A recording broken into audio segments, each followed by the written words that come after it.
Sheikh Omar Abdel-Rahman, commonly known in the United States as the Blind Sheikh, is a blind Egyptian Muslim leader who is currently serving a life sentence at the Butner Medical Center, which is part of the Butner Federal Correctional Institution in Butner, North Carolina, United States.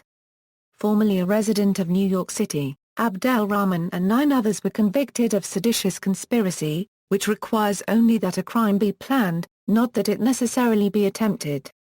His prosecution grew out of investigations of the World Trade Center 1993 bombings. Abdel-Rahman was accused of being the leader of Al-Gama'a al-Islamiyya, a militant Islamist movement in Egypt that is considered a terrorist organization by the United States and Egyptian governments. The group is responsible for many acts of violence, including the November 1997 Luxor massacre, in which 58 foreign tourists and 4 Egyptians were killed. Youth: Abdel-Rahman was born in the city of Al-Gama'a, Dakalia Governorate, Egypt, in 1938. He lost his eyesight at a young age due to childhood diabetes. He studied a Braille version of the Quran as a child and developed an interest in the works of the Islamic purists Ibn Taymiyyah and Sayyid Qutb. After earning a doctorate in tafsir from Al-Azhar University in Cairo, the Egyptian government imprisoned him because he was an opponent of the regime. Abdel-Rahman became one of the most prominent and outspoken Muslim clerics to denounce Egypt's unregistered trademark secularism. Family: Omar has 2 wives who have borne him 10 children, Esha Hassan Gouda, and Esha Zadi. His sons include Abdullah, Ahmed, Muhammad Omar Abdel-Rahman and Asim Abdel-Rahman. Muhammad was captured in Pakistan in 2003. He was later extradited to Egypt and released in 2010. Ahmed was killed in a drone strike in Afghanistan in 2011. Imprisonment in Egypt: during the 1970s, Abdel-Rahman developed close ties with 2 of Egypt's unregistered trademark's most militant organizations, Egyptian Islamic Jihad and Al-Gama'a al-Islamiyya. By the 1980s, he had emerged as the leader of Al-Gama'a al-Islamiyya, although he was still revered by followers of Egyptian Islamic Jihad, which at the time was being led by Ayman al-Zawahiri, later to become an al-Qaeda principal. Abdel-Rahman spent 3 years in Egyptian jails while awaiting trial on charges of issuing a fatwa resulting in the 1981 assassination of Anwar Sadat by Egyptian Islamic Jihad. Afghan Mujahideen: although Abdel-Rahman was not convicted of conspiracy in the Sadat assassination, he was expelled from Egypt following his acquittal. He made his way to Afghanistan in the mid-1980s where he contacted his former professor, Abdullah Azzam, co-founder of Maktab al-Qaddamat along with Osama bin Laden. Rahman built a strong rapport with bin Laden during the Soviet war in Afghanistan, and following Azzam's unregistered trademark's murder in 1989, Rahman assumed control of the international jihadists arm of MAK al-Qaeda. In July 1990, Abdel-Rahman went to New York City to gain control of unregistered trademark's financial and organizational infrastructure in the United States. Activities in the U.S. Abdel-Rahman was issued a tourist visa to visit the United States by the consul of the United States Embassy in Khartoum, Sudan, despite his name being listed on a U.S. State Department terrorist watch list. Rahman entered the United States in July 1990 via Saudi Arabia, Peshawar, and Sudan. The State Department revoked his tourist visa on November 17.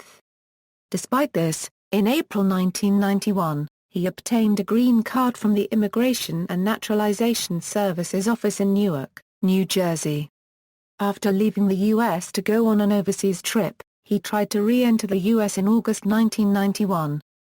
At that point, U.S. officials recognized that he was on the lookout list and began the procedure to revoke his permanent resident status. The U.S. government allowed him to enter the country, as he had the right to appeal the decision to revoke his residency status. But he failed to appeal the decision, and so on March 6, 1992, the U.S. government revoked his green card. He then requested political asylum. A hearing on that was held on January 20, 1993. He traveled widely in the United States and Canada. Despite the U.S. support for the Mujahideen in Afghanistan, Abdel-Rahman was deeply anti-American and spoke out against it. He issued a fatwa in the U.S. that had declared it lawful to rob banks and kill Jews in the U.S.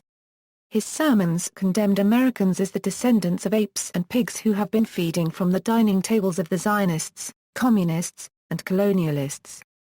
He called on Muslims to assail the West, cut the transportation of their countries, tear it apart, destroy their economy, burn their companies, eliminate their interests, sink their ships, shoot down their planes, kill them on the sea, air, or land. Preaching at 3 mosques in the New York City area, Abdel-Rahman was soon surrounded by a core group of devoted followers that included persons who became responsible for the 1993 World Trade Center bombing, which took place 5 weeks into the Bill Clinton administration. One of Rahman's followers, El-Sayed Noza, was linked to the assassination of Israeli nationalist Rabbi Mukain, founder of the Jewish Defense League. He was subsequently acquitted of murder but convicted on gun possession charges. Stephen Emerson's 1994 television documentary Terrorists Among Us, Jihad in America contains a video of Abdel-Rahman in Detroit calling for jihad against the infidel. In 1993, Egypt suffered a spate of terrorist attacks. That year, over 1,100 people were either killed or wounded due to a terrorist attack in Egypt. According to the New York Times, these attacks had shaken the Egyptian government. Abdel-Rahman was the spiritual leader of the terrorists who were conducting these attacks. At that time, he was recording his sermons in Brooklyn on cassette tapes and sending them to Egypt. These tapes were duplicated and given to tens of thousands of people in Cairo. In these tapes, Abdel-Rahman called for the murder of infidels, the ousting of Hosni Mubarak, and for Egypt to become a pure Islamic state. Sheikh Omar Abdel-Rahman uses New York as a base, said Mahmoud Beltaghi, the head of the State Information Service in Egypt. He raises funds and sends money back to Egypt with couriers. He passes on messages to his followers, giving orders about what they should do next and who they should target. We do not understand why the U.S. authorities have allowed him to enter the country. The New York Times compared him to the Ayatollah Khomeini. Khomeini was in Paris when he helped oust the Shah of Iran. He too sent recordings of himself to his country. El-Sayed Noza later stood trial as a co-conspirator of Rahman. Both men received life sentences for conspiracy to use explosives against New York landmarks, and plotting to assassinate U.S. politicians. Noza was convicted of 9 counts, including seditious conspiracy, murder of Klein in aid of racketeering, attempted murder in aid of racketeering, attempted murder of a postal police officer, use of a firearm in a murder, use of a firearm in the commission of a murder, use of a firearm in an attempted murder, and possession of a firearm, and received life plus 15 years of imprisonment. Noza's relatives obtained funds to pay for Noza's defense from Osama bin Laden. Arrest and conviction . After the first World Trade Center bombing in February 1993, the FBI began to investigate Rahman and his followers more closely. An Egyptian informant wearing a listening device for the FBI managed to record Rahman saying he preferred attacks be concentrated on U.S. military targets, but also stating acts of violence against civilian targets were not illicit. The most startling plan, the government charged, was to set off 5 bombs in 10 minutes, blowing up the United Nations, the Lincoln and Holland tunnels, the George Washington Bridge and a federal building housing the FBI. Government prosecutors showed videotapes of defendants mixing bomb ingredients in a garage before their arrest in 1993. Rahman was arrested on June 24, 1993, along with 9 of his followers. On October 1, 1995, he was convicted of seditious conspiracy, and in 1996 was sentenced to life in prison. Rahman is currently serving his life sentence at the Butner Federal Medical Center in North Carolina. Efforts for release. In a speech to supporters in Cairo's Tahrir Square on June 30, 2012, Mohammed Morsi briefly mentioned that he would work to free Omar Abdel-Rahman, convicted in the 1993 bombing of the World Trade Center in New York City, along with the countless other Egyptians who were arrested during the revolution. A Brotherhood spokesperson later said that the extradition was for humanitarian reasons and that Morsi didn't intend to overturn Abdel-Rahman's criminal convictions. On September 18, 2012, opinion website Breitbart.com reported that Morsi's government was in negotiations with the U.S. State Department about the transfer of Abdel-Rahman from U.S. custody to Egyptian custody. During the Inama copyright Nels hostage crisis, a Mauritanian news organization reported that the kidnappers had offered to swap American hostages in Algeria for the release of Abdel-Rahman and Afia Siddiqui. U.S. State Department spokeswoman Victoria Nuland stated that the United States would not negotiate with the terrorists. Legacy: Abdel-Rahman unregistered trademark imprisonment has become a rallying point for Islamic militants around the world, including Al-Qaeda and Osama bin Laden, d. 2011.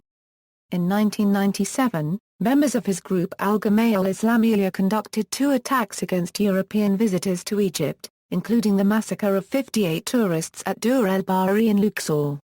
In addition to killing women and children, the attackers mutilated a number of bodies and distributed leaflets throughout the scene demanding Rahman unregistered trademark release. In 2005, members of Rahman unregistered trademark legal team, including lawyer Lynn Stewart, were convicted of facilitating communication between Rahman and members of the terrorist organization Al-Gama'a al-Islamiyya in Egypt. They received long federal prison sentences, based on their violated obligation to keep Rahman incommunicado while providing him legal counsel. See also: Muhammad Omar Abdel-Rahman. References.